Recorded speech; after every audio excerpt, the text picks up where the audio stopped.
Haleluya, puji Tuhan, selamat pagi Bapak Ibu, Saudara-saudari dalam kasih Tuhan Yesus Kristus. Dimanapun kita berada hari ini, waktu kapanpun kita mendengarkan renungan ini, percayalah saat Bapak Ibu, Saudara-saudari mengklik video ini dan menonton, kita semua sudah menginvestasikan waktu kita untuk bersama-sama mau lebih lagi belajar tentang kebenaran firman Tuhan. Hari ini kita akan belajar dari kitab Tawarik. Kitab Tawarik itu kalau di bahasa Inggrisnya terjemahannya adalah The Book of Chronicle atau kronologi. Jadi memang dia menceritakan pemenuhan janji-janji Tuhan walaupun bangsa Israel sedang dalam kesesakan dan kesulitan waktu itu. Langsung saja untuk tema renungan pagi hari ini saya berikan temanya adalah TTS. Nah, TTS-nya bukan teka-teki silang. Ada 2 TTS, yang pertama tanya Tuhan sebelumnya, yang kedua TTS-nya tanya Tuhan sesudahnya. Jadi tema besarnya adalah bertanya pada Tuhan. Nah, seperti apa? Kita mau belajar dari kitab Tawarik ini di mana Daud waktu menghadapi serangan dari bangsa Filistin, bagaimana dia berkonsultasi dengan Tuhan, bagaimana dia bertanya apa yang harus dia lakukan untuk sama-sama boleh kita jadikan teladan dalam kehidupan kita sehari-hari. Mari kita baca ayatnya di 1 Tawarik 14. Kalau Bapak Ibu baca di 1 Tawarik 14 di bagian yang kedua itu ada ayat 8 sampai ke ayat yang ke-17. Kita akan bahas ayat itu secara keseluruhan dalam sequence yang akan kita bahas satu persatu. Mari kita baca dulu di 1 Tawarik 14 ayat yang ke-8 sampai ke-10. Demikian firman Tuhan.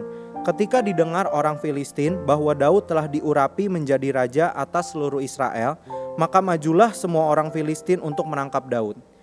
Tetapi Daud mendengar hal itu, lalu majulah ia menghadapi mereka. Ketika orang Filistin itu datang dan mengadakan penyerbuan di lembah Refraim, bertanyalah Daud kepada Allah, apakah aku harus maju melawan orang Filistin itu, dan akan kau serahkankah mereka ke dalam tanganku? Tuhan menjawab, majulah, aku akan menyerahkan mereka ke dalam tanganmu. Puji Tuhan, Bapak Ibu, Saudara-saudari, dari ayat ini kita bisa belajar hal yang pertama, yaitu saat kita ingin bertindak, meskipun dalam kesesakan, dalam kesulitan, di mana biasanya kita sudah dihantui perasaan takut, perasaan cemas, andalkan Tuhan, tanya Tuhan apa yang harus kita lakukan. Jangan mengandalkan kekuatan diri kita sendiri, karena dengan bertanya kepada Tuhan dan mau mendengarkan perkataan Tuhan, kita niscaya akan mendapat jawaban dan tuntunan dari Tuhan akan apa yang harus kita lakukan dalam menghadapi situasi yang sedang kita hadapi tersebut.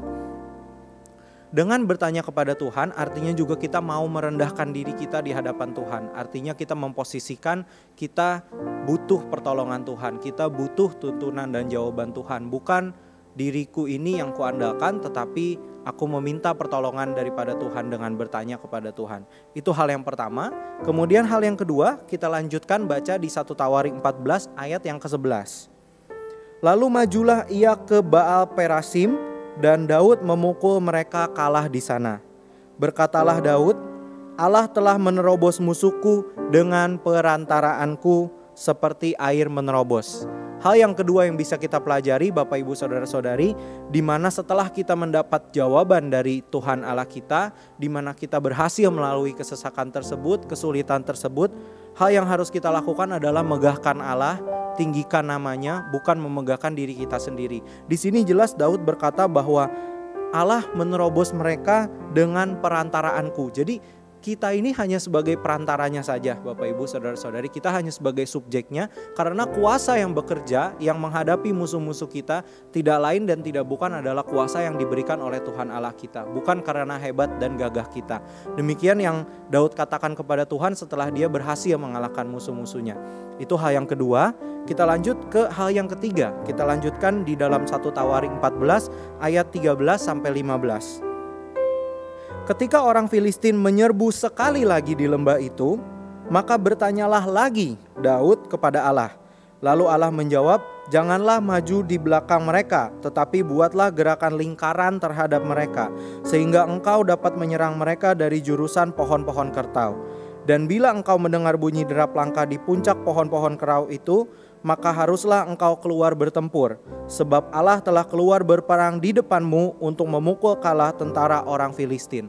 Hal yang ketiga yang kita bisa pelajari Bapak Ibu, bahwa setelah kita melalui satu kesulitan atau satu kesesakan, tetap kita harus konsisten untuk terus bertanya kepada Tuhan dan minta tuntunan Tuhan. Seperti yang dialami Daud saat dia menghadapi lagi serangan dari bangsa Filistin, dia tidak lantas berpikir, kemarin saya sudah berhasil melalui kesulitan ini, jadi kali ini kayaknya saya nggak usah deh tanya sama Tuhan, saya pakai aja cara saya yang kemarin. Tidak seperti itu Bapak Ibu ya, tetapi kita mau kembali lagi bertanya kepada Tuhan, minta lagi tuntunan Tuhan untuk Tuhan arahkan apa langkah berikutnya yang harus kita ambil.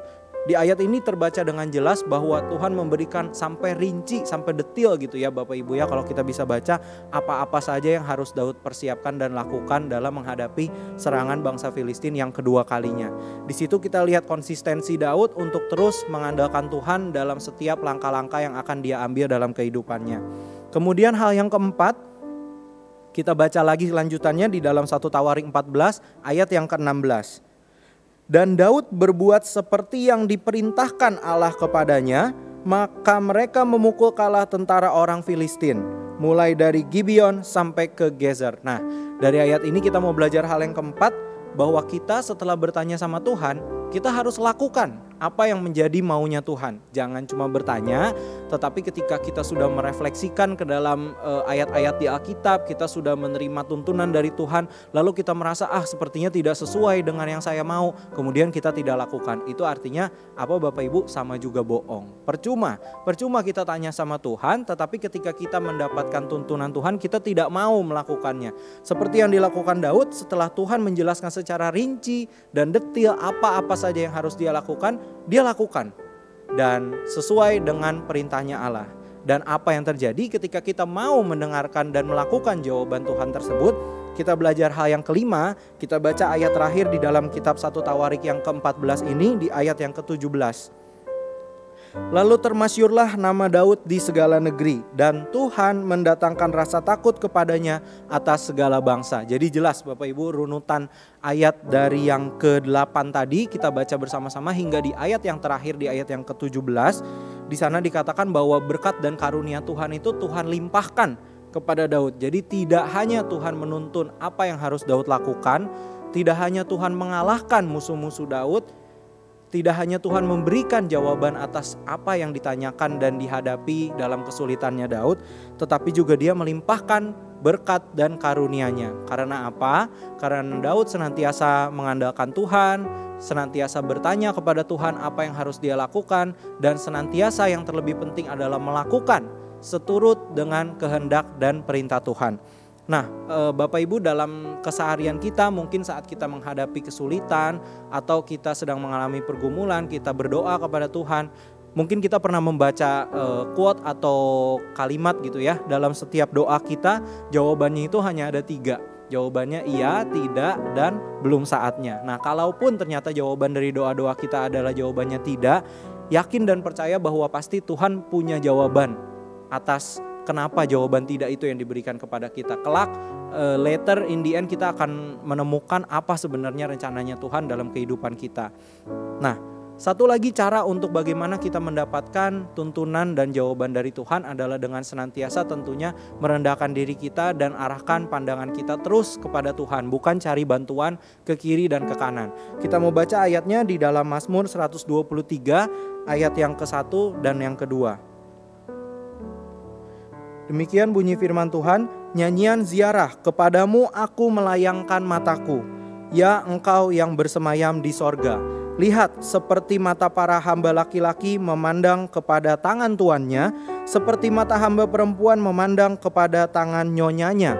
Demikianlah mata kita memandang kepada Tuhan Allah kita. Puji Tuhan Bapak Ibu ya. Jadi dengan merendahkan diri, kita arahkan pandangan kita senantiasa kepada Tuhan. Anggap kita memang seperti seorang hamba yang meminta kepada tuannya agar Tuhan senantiasa mengarahkan kepada kita apa yang harus kita lakukan. Dan jawabannya ada di Mazmur 33 ayat yang ke-18. Kita sama-sama baca. Sesungguhnya mata Tuhan tertuju kepada mereka yang takut akan Dia, kepada mereka yang berharap akan kasih setianya. Lalu di Mazmur 33 ayat yang ke-22, Kasih setiamu ya Tuhan kiranya menyertai kami seperti kami berharap kepadamu. Puji Tuhan. Bapak Ibu, dari renungan kita pagi ini kita mau belajar bahwa dengan merendahkan diri, dengan kita mau bertanya kepada Tuhan apa-apa yang harus kita lakukan agar seturut dengan kehendaknya Tuhan, mata Tuhan pun senantiasa akan tertuju kepada kita dan Dia akan memberikan kita jawaban, memberikan kita kelegaan, kemenangan bagi kita atas apa yang kita hadapi. Quote untuk hari ini adalah because God will turn your sorry into glory. Tuhan akan mengubah ratapan duka cita kita menjadi kemenangan. Puji Tuhan, demikian renungan pagi ini, kita satu dalam doa. Haleluya, Tuhan Yesus, kami mengucap syukur Tuhan untuk hari yang baru yang Kau karuniakan bagi kami. Dimanapun kami mendengarkan renungan ini, kapanpun kami mendengarkannya, percaya bahwa Tuhan bekerja dalam renungan ini. Tuhan memberkati kami melalui renungan ini, agar kami senantiasa mau mengarahkan pandangan kami hanya kepada Tuhan, agar kami senantiasa mau bertanya kepada Tuhan, kami mengandalkan Tuhan dalam setiap apa yang akan kami lakukan dalam hidup kami. Tuhan berkati hari ini, apapun aktivitas yang akan kami lakukan, Engkau sertai, Engkau bungkus tutup dalam kuasa darah-Mu. Kembalikan kami lagi di jam-jam renungan yang akan datang untuk kami senantiasa mau meluangkan waktu untuk lebih dekat dan belajar tentang firman-Mu. Terima kasih Tuhan, segala hormat kemuliaan kami kembalikan hanya bagi nama-Mu. Dalam nama-Mu kami berdoa dan mengucap syukur. Haleluya, amin. Puji Tuhan, selamat beraktivitas, terima kasih dan sampai jumpa di renungan berikutnya.